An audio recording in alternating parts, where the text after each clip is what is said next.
Welcome to Not Milk Never Milk. Subscribe if you're lactose intolerant. You start by opening iTunes while signed into your Apple ID.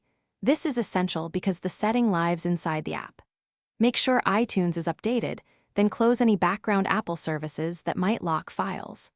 Once done, disable VPN or proxy so iTunes can talk to Apple servers reliably. You are now in the right environment to change the library setting. Proceed immediately to the Music Settings pane to avoid resync conflicts. You navigate to Edit, then Preferences, and select General. This is where the Sync Library checkbox sits. Once visible, uncheck Sync Library. This disables iCloud Music Library for that Apple ID on this PC. When iTunes prompts about removing iCloud tracks or downloads, read the options.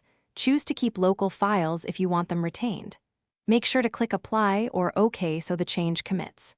After that, iTunes stops syncing purchases, and you finish by restarting iTunes to confirm the Sync Library checkbox stayed off.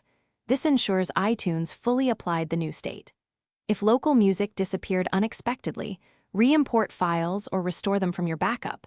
Disabling sync can remove cloud-only tracks. If the setting flips back or errors appear, sign out of your Apple ID, then sign back in, and if necessary, run iTunes Repair via Control Panel. That one troubleshooting step resolves most persistent sync issues.